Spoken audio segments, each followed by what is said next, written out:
For just a few moments, I'd like for us to think about the similarities and the difference between these two healing episodes in Scripture. It's important to remember that the first episode occurs in the Old Testament before Jesus. It is before that person coming fully God and fully human. And instead, what we find during the Old Testament times is God healing and speaking to his people through prophets and other people of faith. So we find Naaman, which Scripture very early tells us, who was a great man. And we understand as we watch the actions of Naaman that he knew he was a great man. That like many of us, he didn't suffer from a small ego, let me say it that way. But yet he hears in his desperation a servant, actually the daughter of a servant, telling him that she feels that if he will go to this prophet, he will be healed. So what we find is Naaman, this great man, doing what people of greatness and many times what we do as we anticipate God answering our prayers perhaps, or God doing something for us for someone else in a certain way. He went prepared to show how great he was.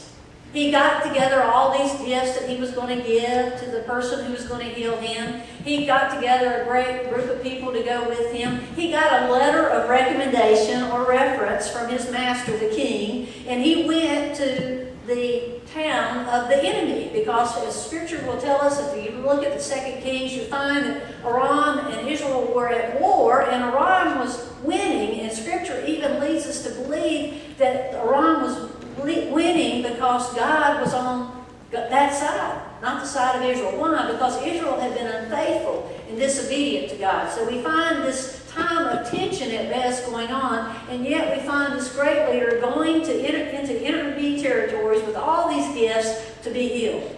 And the first disappointment that he experiences is when he gets to the king says, I can't do anything to help you.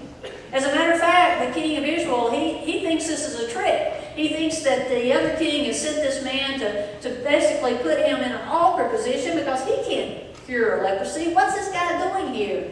And so he, as Scripture tells us, in despair, he tears his robe, a symbol that day of desperation and of grief.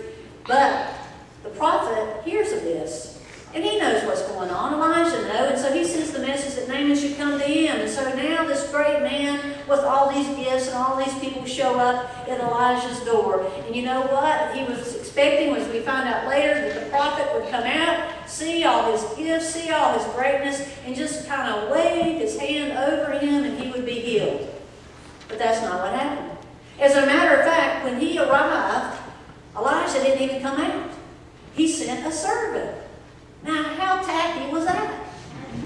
I mean, this man had traveled all this distance, had all these gifts. He was coming to seek a healing, and Elijah didn't even bother to come out. He sent a servant.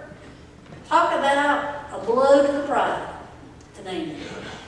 And so, not only did the servant come out, but the servant came out and offered this ludicrous healing possibility for him. He tells them from the words of Elijah that you must go to the Jordan River and go and dip yourself in there 7 times and you will be cleansed. And how does Naaman respond to that wonderful news? What?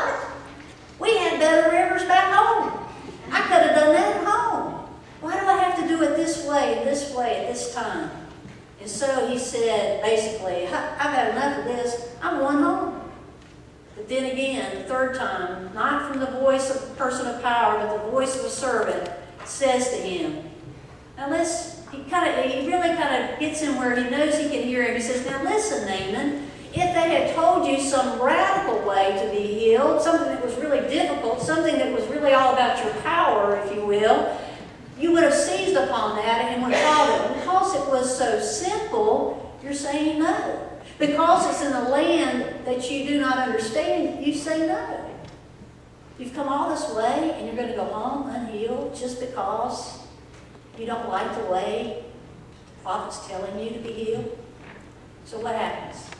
He realizes that he has allowed his pride, his ego, to prevent him from seeing the possibility, and maybe not all believing. He went and said, well, I've come this far, why not? So he goes down to the River Jordan and he does what he was told to do, and he is cleansed of leprosy. It's said that his very skin became clean like that of a young boy. It was like he was experiencing new life. And in that action of obedience and humility, Naaman the great man becomes Naaman the believer. As he says, it is true that there's only one God, and that God resides here in this place. There's Naaman. And then we find the man in the Gospel of Mark coming to Jesus. Here's a man who is very apparent has great faith in the power of Christ to heal. Because when he comes to Jesus, he does not say, if you are able or if you can. He says to Jesus, if you are willing, as he falls on his knees, an act of humility. He says, if you are willing, you can make me clean. And then we find Jesus responding, as Scripture tells us, in the New International Version that we read a minute ago, it says, filled with compassion, Jesus reached out his hand and touched him, and immediately he was cured. But there's another rendering of that word compassion. It's interesting to note that in the other gospel accounts of this, in Matthew and Luke, we find Jesus not really even expressing any type of emotion. It just simply says that Jesus cured this man. But in the Gospel of Mark, we find this word compassion. But according to biblical scholars who are far greater than I in their understanding of the Greek language, actually this word here is not compassion, it's rage. Now think about how odd that is. And hear it this way. A man comes and says, if you are willing, you can make me clean. And filled with rage, Jesus reached out his hand and touched the man. And he says, I am willing, be clean. What do you mean rage, Linda? Why is Jesus angry? Is he angry at this man who has come with great humility, saying that you are able if you're willing? No, he's not angry with him. Is he angry with the way this is happening? No. Scripture leads us, as we look at Jesus' healing, we find that Jesus is angry with the whole frustrating aspect of life here that disease brings. Debilitation, as he looks upon this man who has leprosy, who has experienced all the pain and the agony of that. In his very appearance, you can tell that it is gradually eating away at him. And because of the understanding of that disease at that day, he had been abandoned. He was an outcast. People ran from him. And this man came, and Jesus was outraged by the pain of disease and the suffering of the world here. Can you relate to that? I sure can. Have you ever heard of a family member who has been diagnosed with a debilitating disease, cancer, Alzheimer's? I could go on and on. Have you ever experienced that diagnosis of a family member, or perhaps even of yourself, and you find that you are angry at the limitations of our bodies in this place, the frailty, the fact that this body isn't made to live forever, and at times disease comes upon us in a way that we cannot explain no matter what. You know, we seem gradually over time to begin to understand that pattern of grief when we lose a loved one, of anger and bargaining and denial, and then gradually acceptance. I want to suggest to those of you who are grieving, and all of us who have ever experienced a loss any time in our lives, we're constantly grieving. At various times in our lives, that cycle of grief just sometimes overwhelms us, doesn't it?